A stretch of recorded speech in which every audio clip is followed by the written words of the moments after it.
This is Real News Media TV, coverage you can trust. Please like, share, subscribe, and hit the notification bell. Select all for daily news updates. Suspects nabbed in killing of elderly disc jockey in Trelawney. A 63-year-old former disc jockey was shot and killed at his gate in Friendship, Trelawney, shortly after 10 a.m. on Monday, while 3 men, believed to be his attackers, were held by the police. An illegal firearm was seized. The deceased has been identified as Glenford Nico Rankin Henry of Kitchen Crescent in Friendship, a small district in Wakefield.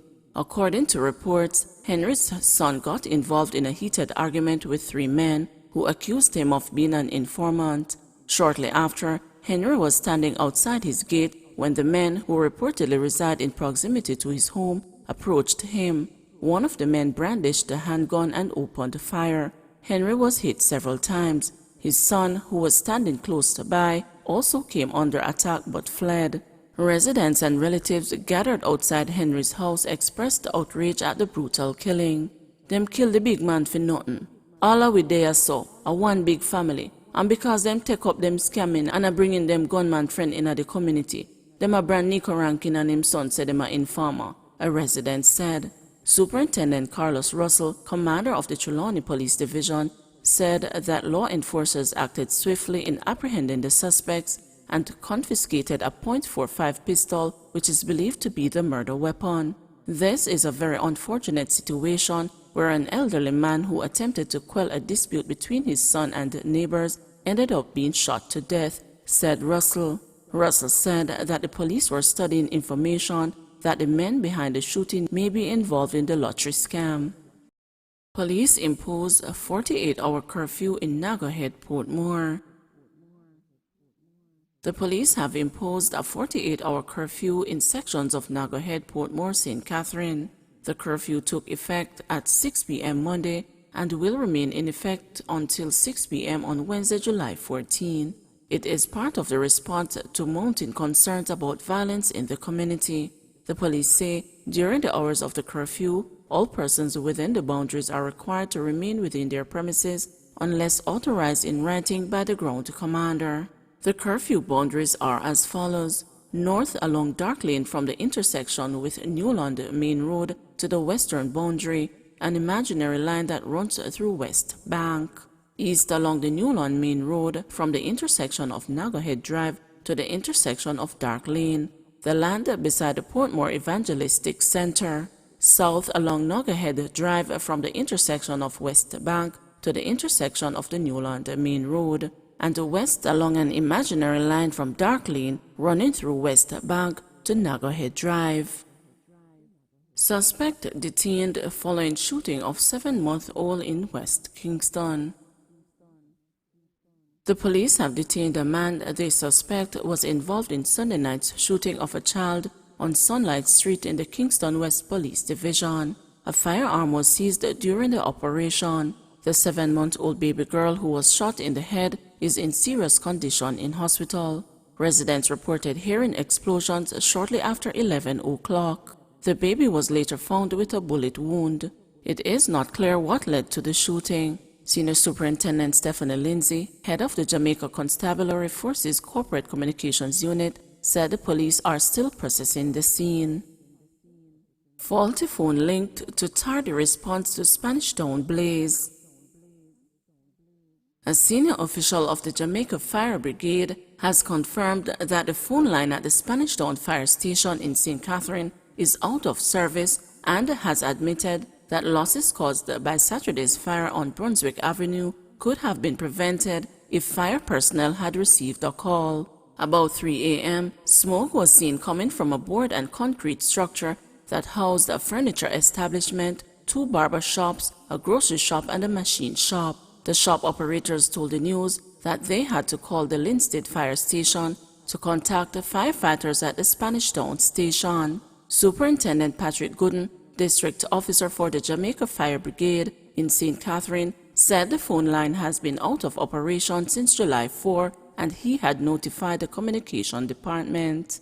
Mr. Gooden said that he was advised that calls would be redirected to the Portmore Fire Station and firefighters would have been contacted via their mobile phones. He bemoaned that the businesses would have been calling frantically to get the assistance of the fire department, and the call just was not going through. My understanding is that they started to call from sometime after 2:35 or thereabout, and the call eventually went through about 2:57. A lost time of approximately 22 minutes or thereabout is wasted, and that is a result of what transpired out there on the day. The residents would have lost their livelihood and are now in a state of loss as to how they are going to get their lives back together, he lamented. Superintendent Gooden said the Jamaica Fire Brigade will offer assistance to rebuild the structures destroyed in Saturday's fire. We are going to make ourselves available. We don't have building material, but we have skilled persons to assist them in the construction of their properties and any other way that we can assist them to bring their lives back to what it is supposed to be. Superintendent Gooden was speaking Monday at the St. Catherine Municipal Corporation's Parish Disaster Planning, Management and Safety Committee. Man killed in Manchester armed robbery after selling car. Police are probing the murder of a man during a robbery in the community of Chantilly in Manchester on Monday night. The deceased has been identified as 35-year-old Richard Powell. Deputy Superintendent of Police in charge of operations Lloyd Darby told the news that Powell was killed hours after he sold a car in the community for $700,000. It is reported that about 8:06 p.m., Powell, his girlfriend and relatives were going home when a gunman demanded the girlfriend's bag containing the money. Powell reportedly resisted and fought the gunman. He was shot during the tussle and was taken to the hospital where he was pronounced dead. His girlfriend and relatives were not injured while the gunman escaped. DSP Darby said, although the investigation is at an early stage, he is appealing for anyone with information that can assist the police to contact the Mandeville Police at 876-962-2250, 876-961-5538, or 876-962-2832. NWA says no funds available to fix Tucker to Friendship Main Road in St. James. The National Works Agency says there are no funds available to complete the third phase of rehabilitation work on the Tucker to Friendship Main Road in St. James, which was blocked by residents on Monday. The road was littered with debris, preventing vehicular access. The residents are upset that the road was left unpaved and is now filled with potholes. NWA Communication Manager Stephen Shaw said the agency is awaiting funding from the Ministry of Economic Growth and Job Creation to complete the work. I don't know that going out and blocking any road will result in the monies falling out of the sky from somewhere, he quipped. Mr. Shaw said the challenge has been communicated to the residents. Accused pleads guilty to drug charges in St. Elizabeth. One of two men arrested and charged 2 months ago for breaches of the Dangerous Drugs Act pleaded guilty in the St. Elizabeth Parish Court on Monday.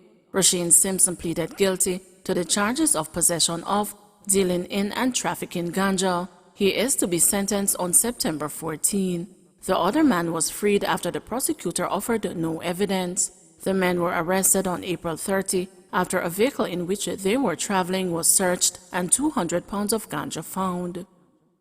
19-year-old charged in Rumlane double murder. Detectives assigned to the Kingston Central Criminal Investigations Branch have charged a 19-year-old Ronald Williams, otherwise called Boopsy, with the murder of 2 men and the injuring of 3 others, which occurred on Rumlane in Kingston on Friday, July 2.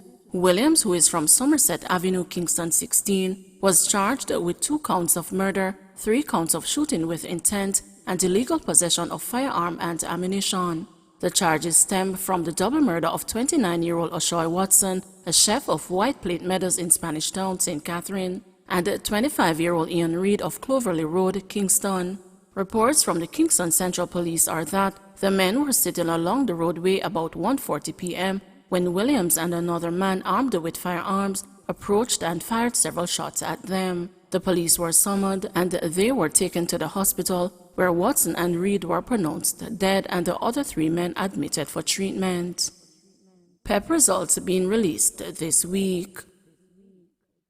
The result of the 2021 primary exit profile PEP examination will be released later this week. About 33,000 grade 6 students sat the ability test on May 26.